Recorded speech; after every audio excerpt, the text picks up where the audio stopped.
Louvado seja o nosso Deus, e que a graça e a paz de Cristo Jesus esteja com toda a igreja. Amém? Louvamos ao Senhor pelas grandes bênçãos concedidas a cada um de nós, da parte do nosso Deus e da do Senhor Jesus Cristo, e que nesta manhã o Espírito Santo de Deus encontre liberdade em seus corações para continuar falando, assim como nós adoramos a Deus através dos cânticos, possamos adorar através da palavra de Deus. E nesta manhã nós vamos falar um pouquinho, momentos com Deus. O tema: olhar para Jesus. O texto básico para nós estarmos lendo nesta manhã, Hebreus, o capítulo 12, versículos 1, 2 e 3. Hebreus 12, versículos 1, 2 e 3.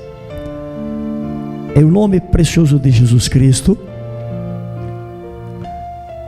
leiamos: portanto, também nós, visto que temos a rodear-nos tão grande nuvens de testemunha, desembaraçando de todo o peso e do pecado que tenazmente nos assedia, corramos com perseverança a carreira que nos está proposta, olhando firmemente para o autor e consumador da fé, Jesus, o qual, em troca da alegria que lhe estava proposta, suportou a cruz, não fazendo caso da ignomínia, e está sentado à destra do trono de Deus. Querido Jesus, permita em teu nome falar da tua palavra. Querido Deus, eu quero pedir que o teu Espírito Santo tenha liberdade de usar os meus lábios para falar com a tua igreja, que tenha liberdade também, Senhor, de encontrar corações recíprocos para receber a tua palavra, Senhor. Pai, nós te pedimos isso, Senhor, confiado na tua graça, confiado nas tuas grandes misericórdias, Senhor. Ó Deus eterno, nós te pedimos, fala com a tua igreja, no nome de Jesus. Amém, Senhor. Amém. Estamos felizes porque Deus nos concedeu a graça de podermos, nesta manhã do santo sábado, poder adorá-lo, poder falar da grandeza de Deus, poder ter esse espaço de aproximadamente 2 horas e 20 minutos para estarmos na casa de Deus. Dentre as 24 horas do santo sábado do Senhor que Ele nos concede, nós disponibilizamos de 2 horas e 20 minutos aproximadamente para estarmos aqui, irmãos. E louvo a Deus por este dia que Deus nos dá, de estarmos na sua casa adorando e glorificando a Deus. E eu acredito, como nós estamos sendo transmitidos via web, também os nossos queridos irmãos que estão à escuta, que Deus possa abençoá-los grandiosamente. O tema da nossa palavra de hoje é olhar para Jesus. Queridos, quando eu sugeri esse tema, eu me preocupava e orava a Deus. Isso não é de hoje, vem mais de uns 10 dias, meu nome nem ainda tinha saído no rodízio, mas eu me preocupava pensando nessa situação. O que nós estamos olhando? Para que nós estamos olhando? Em quem nós estamos olhando? Em que nós estamos espelhando? Quantas vezes eu tenho escutado, e quantas vezes eu tenho ouvido pessoas dizer o seguinte: eu não vou mais à igreja porque fulano, cicrano. Quantas vezes eu tenho ouvido pessoas falar: hoje eu não vou à igreja porque fulano é que vai dar a mensagem. Eu estou falando daquilo que eu tenho ouvido, queridos. Eu não estou sendo hipócrita, não. Estou falando daquilo que eu tenho ouvido. Será que nós viemos para a casa de Deus olhar para quem? Olhar para o presbítero João Barbosa, que vai trazer a mensagem é de Deus, não é minha não. Olhar para o presbítero Daniel, que vai trazer a mensagem não é do presbítero Daniel, é de Deus. Olhar para a irmã Kézia, etc e tal, não, a mensagem é de Deus. E quando nós viemos à casa de Deus, nós viemos para olhar para Jesus. E quando a igreja do Senhor começar a vir à casa de Deus, olhar para Jesus, a igreja vai ser transformada e vai acontecer avivamento na casa de Deus. Essa é a realidade da nossa vida. Aí o apóstolo, escrevendo aqui aos Hebreus, ele começa lá no capítulo 10, capítulo 11, capítulo 12, vai ser o foco da nossa mensagem. Mas no capítulo 10 eu quero trabalhar apenas alguns versículos 35 até o 39. O capítulo 11, nós vamos trabalhar o capítulo inteiro. Capítulo 12, apenas 3 versículos também. Mas uma coisa interessante, irmão: portanto nós, visto que estamos rodeados de uma grande nuvem de testemunha. Queridos, uma coisa é real, irmãos. Quem são as testemunhas que estão nos rodeando? Sabe por que muitas vezes nós nos preocupamos com o nosso irmão José Roberto? Ele está vendo, né? O pastor Ajadil, ele está vendo. Irmãos, essa grande testemunha, não interessa quem está do nosso lado. Essa grande testemunha que está vendo nós, está observando nós. Vamos voltar lá em Abel, queridos. Vamos voltar lá em Abel, o sacrifício de Abel, a maneira que Abel adorou a Deus. Vamos voltar lá em Enoque, como ele andou com Deus. Vamos voltar lá em Abraão, como ele renegou todas as coisas, deixou a sua pátria. Vamos voltar lá no passado, lá em Isaac, lá em Jacó, que abençoou os seus 12 filhos. Lá em Moisés, rejeitou ser chamado filho da filha de Faraó, e desprezou toda aquela sua cultura, aquele seu conhecimento lá, para seguir o povo de Deus, sofrer lá no deserto. Queridos, vamos dar uma caminhada dentro da Bíblia, vamos ver que tem uma gama enorme de testemunha que está nos olhando, que está nos assistindo, que está olhando para cada um de nós. Mas você sabe para quem essas pessoas estavam olhando, queridos? Lá na cruz de Cristo Jesus, porque lá na cruz de Cristo Jesus estava dando um reflexo lá atrás. Lá em Enoque estava ali fazendo algo, porque ele estava olhando lá para a cruz de Jesus. E nós, queridos, depois da cruz de Cristo para cá, nós temos que olhar lá para trás. Há poucos tempos eu fiz uma mensagem sobre Ageu, e ainda transmiti ela na vigília lá em Querência do Norte. Tem 2 versículos lá naquele texto o capítulo 1 de Ageu, que diz: olhar para o passado. Queridos, nós precisamos muitas vezes estar olhando o nosso passado, quem éramos, de onde nós viemos, o que nós estamos vivendo, qual que é o nosso foco, para onde nós queremos seguir, para onde nós estamos caminhando. Ainda durante o louvor aqui, o Magno ainda fazia questões de perguntar algumas perguntas. Será que nós estamos focados na volta de Jesus? Será que nós estamos focados no aparecimento de Cristo Jesus na cruz do Calvário? Será que nós não estamos perdendo o tempo dentro da casa de Deus, olhando para o problema alheio, olhando para o irmão do lado, olhando para aquilo que está acontecendo, olhando para o que está acontecendo com o nosso irmão? Talvez nós estamos tão presos, irmão, esquecemos de nós santificar diante de Deus, esquecemos de viver a nossa vida com Deus, porque o irmão está cometendo isso, o irmão está vivendo daquela maneira, e aí eu começo a focar a vida do irmão e eu esqueço de olhar para Jesus. E ele disse aqui o seguinte: já que nós estamos rodeados de uma grande nuvem de testemunha, ele disse o seguinte: desembaraçando-nos de todo o peso do pecado. Querido, quantas pessoas estão embaraçadas no pecado?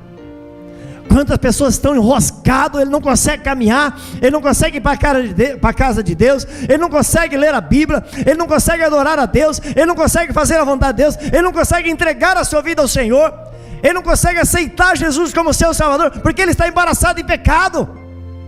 Talvez não é o pecado dele, não é o pecado do outro, ele está vivendo o pecado do outro. Eu não vou para a igreja por causa de fulano, eu não sirvo a Deus por causa desse crânio, ele está embaraçado.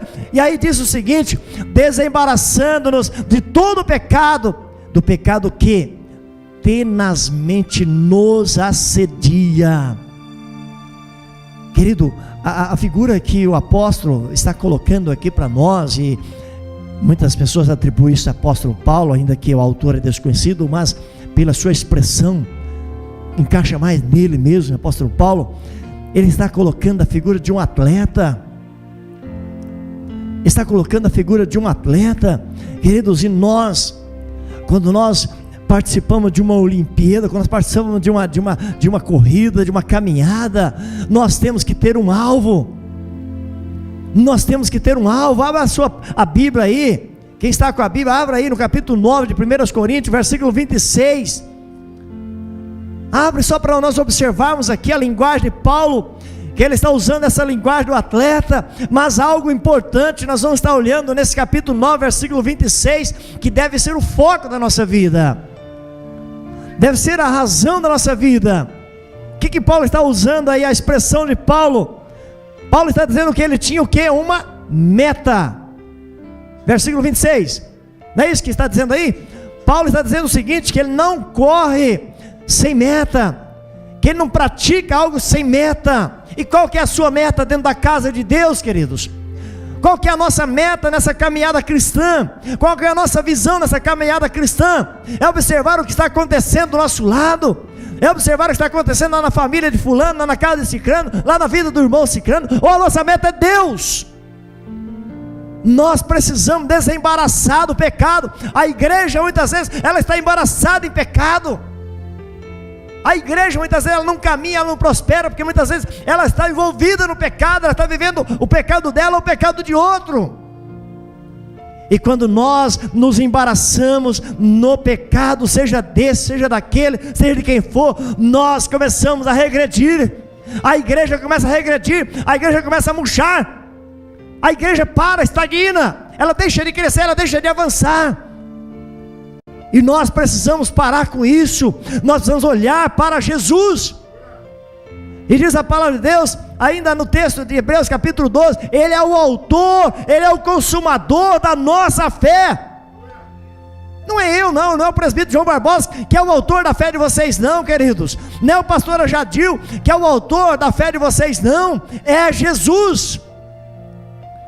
E quando ele diz o seguinte, nós estamos rodeados de uma tão grande nuvem de testemunha, parece que Paulo está vendo esses heróis da fé do capítulo 11 lá no céu. Não é isso? Muitas pessoas falam, fulano está nos céus. Parece que Paulo está tendo essa visão, e que eles estão ali observando, olha como o irmão fulano está vivendo, olha lá fulano. Você já imaginou, queridos? Você já imaginou só essa situação? Essa nuvem de testemunha desses homens, essa galeria dos heróis da fé no capítulo 11, é enfático que o escritor de Hebreus coloca essas pessoas aqui, para que despertem em nós a nossa fé. E aí no capítulo 11, versículo 6, ele diz para nós, de fato, sem fé é impossível agradar a Deus. Você sabe, a nossa carreira, ela precisa ser por fé. Tem um profeta, um dos menores profetas, Abacuque. Ele estava vivendo um período ali de tribulação, um período que estava num período de cativeiro, estava prestes a serem levado cativo o povo de Deus. E aí Deus fala para ele o seguinte, olha, escreve daqui numa tabuinha e coloca, sabe por quê? Porque mesmo aqueles que estiverem correndo, estiverem tentando escapar do cativeiro, estiverem passando correndo, quando passar ela vai ler e vai escrever, porque o justo viverá pela fé. Nós estamos vivendo uma época que, ainda que seja com correria, que seja com dificuldade, que seja com luta tremenda, nós precisamos estar olhando para Cristo Jesus. Diante de todas as tribulações, diante de todas as lutas, diante de todos os problemas que nos sobrevêm, queridos, talvez você pode dizer assim, não, a minha luta é maior do que a do presbítero João, a minha luta é maior do que a do José Roberto. Não, irmãos, acho que a nossa luta são cabíveis a cada um de nós. A Bíblia diz que Deus não nos dará luta além daquela que nós podemos suportar, e ainda diz mais, que a luta que nos sobrevém não é nada maligna, não é nada mais do que humana. Nada mais do que humana. E se ela é humana, eu sou humano, nós precisamos ter força para vencer, nós precisamos saber suportar as lutas, precisamos saber vencer. O capítulo 10, como eu disse que nós estaríamos trabalhando, versículos 35. Não abandoneis, portanto, a vossa confiança, ela tem grande galardão. Igreja, a sua confiança, ela tem um galardão enorme. Você não está aqui por acaso. Você não entregou a sua vida a Jesus por acaso. Um dia que você entregou a sua vida a Jesus, você tinha uma esperança, você tinha uma confiança. E qual é a sua confiança? É a confiança de estar aqui cantando na frente? É a confiança de estar pregando a palavra? É a confiança de simplesmente vir à casa de Deus? Não, a nossa confiança que nutre a nossa vida, irmão, é a vida eterna. É um dia vivermos com Deus, é um dia sermos resgatados desse mundo, é um dia sairmos desse mundo de trevas. É isso. Aí você pode olhar para a galeria dos fiéis da fé, você pode observar as atitudes desses homens. Abel, ele perde a sua própria vida, mas ele tinha como foco principal adorar a Deus na sua sinceridade. Enoque, ele tinha um propósito tão fiel com Deus, que ele andava com Deus. Você tem andado com Deus? Nós temos andado com Deus? Qual que é a maneira que nós temos andado para dizer eu ando com Deus? Será que eu tenho andado com Deus fofocando da vida desse ou daquele? Será que eu tenho andado com Deus coração duro, magoado, cheio de raiva, cheio de rancor? Será que eu tenho andado com Deus, mas observando os problemas alheios? É isso que nós precisamos entender. Diz a Bíblia: Enoque andou com Deus e foi transladado para não ver a morte. O andar de Enoque com Deus foi tremendo, queridos. Não me pede explicação da maneira que ele andou, porque são resumidas as colocações de Enoque. São resumidas. Mas diz a Bíblia que ele andou com Deus. Observa só, Abraão, ele abandona a sua parentela, ele deixa toda a sua terra, deixa tudo aquilo, o seu comodismo, a sua pátria, deixa tudo e vai para uma terra que Deus fala assim: vai, uma terra que eu vou te mostrar. Queridos, quando a palavra de Deus fala que nós devemos viver pela fé, queridos, é nós olharmos para aquilo que nós não vemos, para o imaginatório, é nós alcançarmos o impossível. Quando fala que nós precisamos caminhar pela fé, é nós crer no invisível. Nós não podemos ter meta sem termos fé. A nossa fé é que traça a nossa meta, o que nós queremos, aonde nós queremos chegar. E o atleta é dessa maneira. O atleta, ele foca onde? Qual que é o foco de um atleta, queridos? Qual que é o foco de um atleta? O atleta, uma coisa nós precisamos pôr na nossa cabeça, irmãos: o concorrente, o atleta, ele jamais deve olhar para os concorrentes. E jamais ele deve olhar para os concorrentes. Eu estou aqui na caminhada, eu vou ficar olhando para trás, ver quem é que está chegando, quem é que está me apodando, ver quem é que está do meu lado, ver quem é que está vindo atrás. Não, eu tenho que ter meta. Queridos, muitas vezes na nossa vida, na nossa caminhada cristã, nós somos focados tanto em estar olhando para esse, olhando para aquele. Quantas vezes tem crente que perde a fé em Deus, deixa de servir a casa de Deus, deixa de estar na casa de Deus? Sabe por quê? Porque muitas vezes ele começa a olhar para esse, olhar para aquele, olhar para trás. O atleta, ele não olha para os seus concorrentes, mas ele tem que manter um foco.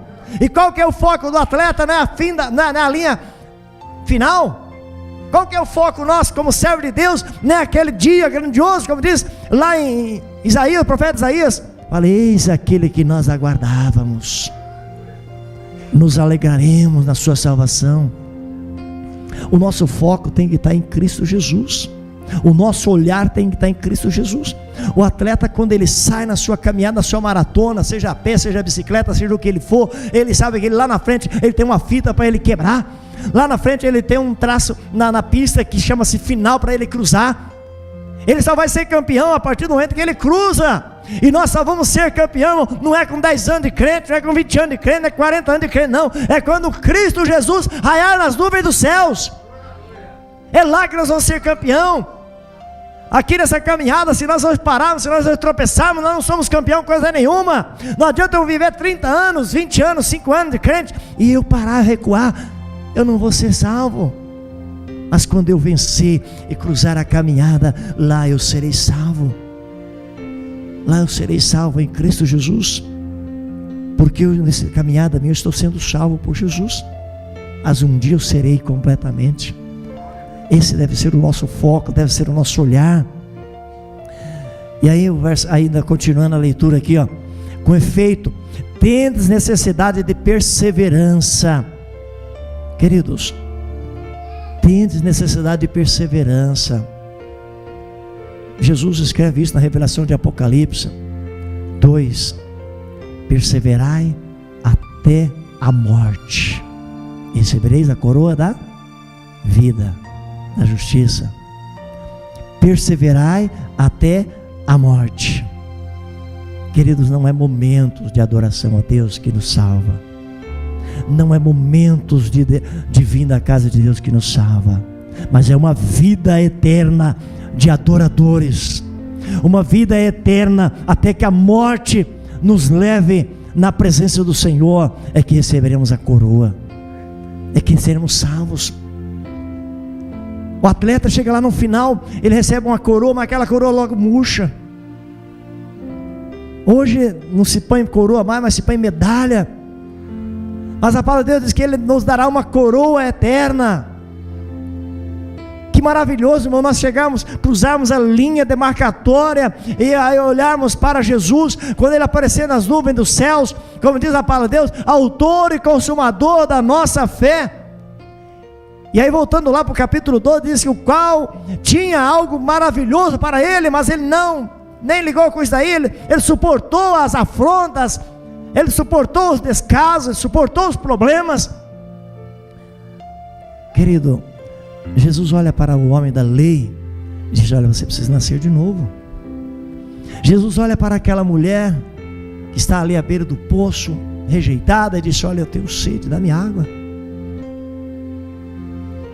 Se nós vamos começar a analisar alguns exemplos de Jesus, nós vamos perceber como que ele traz uma situação interessante para nós vivermos. João Batista, quando vê Jesus chegar, ele olha para Jesus, ele enxerga em Jesus algo diferente. João Batista era 6 meses mais velho do que Jesus, era primo de Jesus. Talvez ele podia olhar para Jesus com desdém, é parente mesmo, né? Mas não, como é que ele conseguiu olhar para Jesus? De que maneira? O que ele enxergou em Jesus, queridos? O que ele conseguiu quando ele olhava para Jesus? O que ele enxergou? Eis aí o Cordeiro de Deus que tira o pecado do mundo. Sabe o que João Batista estava enxergando ali? Era o olho da fé, queridos. João Batista estava enxergando ali um simples primo, um simples homem da mesma idade, faixa etária de idade dele, não, mas ele estava enxergando o olho da fé, enxergando o Salvador da humanidade. E quando nós olhamos para Jesus pelo olho da fé, nós vamos enxergar o Salvador da humanidade. Aí diz mais para nós a palavra de Deus: porque ainda dentro de pouco tempo aquele que vem virá e não tardará, todavia o meu justo viverá pela fé.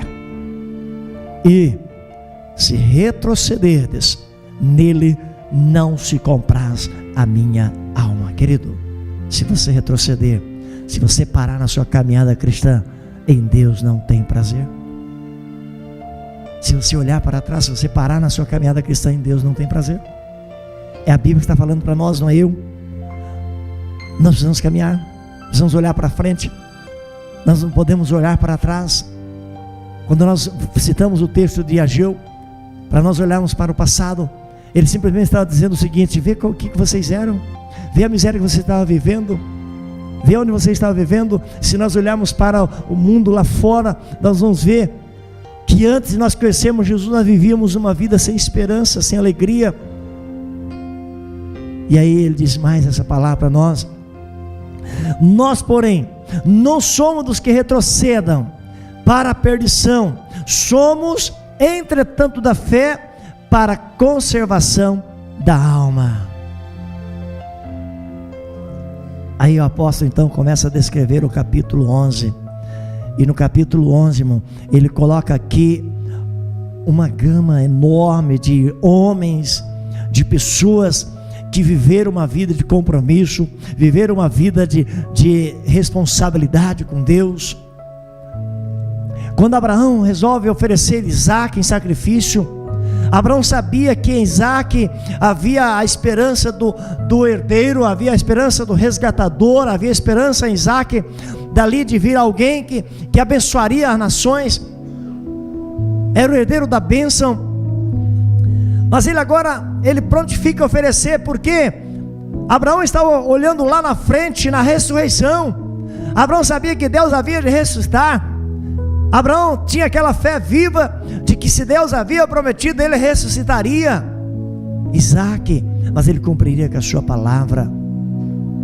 Queridos, focando os olhos em Abraão, qual que tem sido o nosso foco?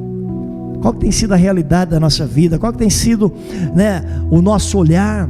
Nós estamos olhando para problemas, nós estamos olhando para dificuldades, nós estamos olhando para aquilo que está acontecendo ao nosso redor, para o irmão A, irmão B. Nós estamos focando no que está acontecendo, nós estamos olhando para Jesus. Quando a igreja do Senhor Jesus, ela começa a olhar para Jesus, ela começa a ter uma outra visão, ela começa a ter uma outra razão. Jamais eu posso vir à igreja, jamais eu posso vir à igreja e focar o meu olhar no irmão A, o irmão B, o que está acontecendo com ele, o que está deixando de acontecer. Eu preciso olhar para Jesus, eu preciso olhar para Cristo. Jamais eu devo estar, e Paulo então escreve isso aqui para nós, e diz mais o seguinte, que ele corria com meta. E qual que é a nossa meta nessa caminhada cristã? Qual que é a sua meta nessa caminhada cristã? É cruzar a linha demarcatória? É um dia encontrar com Jesus? Ou simplesmente um momento de diversão? Ou simplesmente um momento que eu venho louvar a Deus e vou embora para casa e somente isto? Nós precisamos ter foco na nossa vida. Aí o versículo 2, capítulo 12, versículo 2: olhando firmemente para o autor e consumador da fé. Quem é? Jesus. Olhando firmemente para o autor e consumador da fé, Jesus. Se nós olhamos na galeria dos heróis da fé, se lá no passado ele já tinha aquele foco, ele já tinha aquela fé, tinha uma esperança de vida eterna, uma esperança de salvação, é porque a fé dele estava alcançando uma promessa, estava alcançando algo maravilhoso. E quando nós focamos isto, queridos, nós olhamos, quando Deus dá os 10 mandamentos como regra de caráter, regra de moral, nós vamos perceber que antes dele dar os 10 mandamentos, ele entra com a sua graça. Antes dele dar a lei moral dos 10 mandamentos, ele entra com a sua graça. E quando ele entra com a sua graça, ele vai ali e tira o povo da terra do Egito. Quando ele entra com a sua graça, ele institui ali a Páscoa, e alguém morre em lugar do povo, um cordeiro é morto. Quando ele entra com a sua graça, ele substitui a fraqueza, a frieza e a falta de alimento por pão. Depois ele dá suas regras. E quando Deus, ele nos amou, ele nos salvou primeiro em Cristo Jesus. Ele nos redimiu em Cristo Jesus, para que através dessa nossa salvação, nós agora praticamos o nosso caráter, a nossa vida com Deus, e vivamos esta vida em amor, em alegria para com Deus.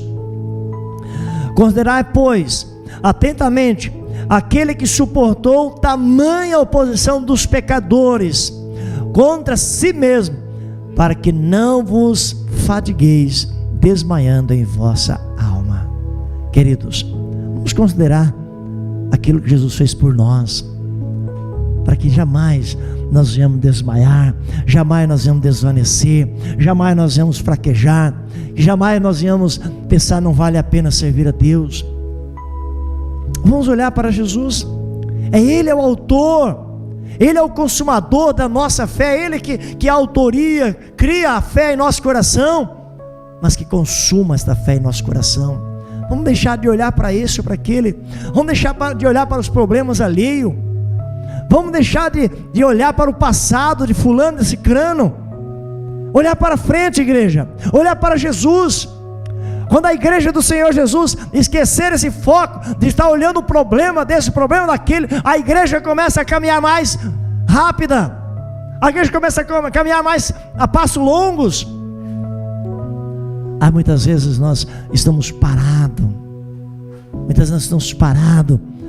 porque está acontecendo isso ou aquilo. Muitas vezes nós estamos parados porque nós estamos focados nos problemas desse ou daquele, ou podemos dizer até nos nossos próprios problemas. Mas eu preciso olhar para Jesus, A igreja precisa olhar para Jesus. Ele é o autor e consumador da nossa fé. Amém, irmão? Amém, igreja? Louvamos a Deus. Nós vamos nesse momento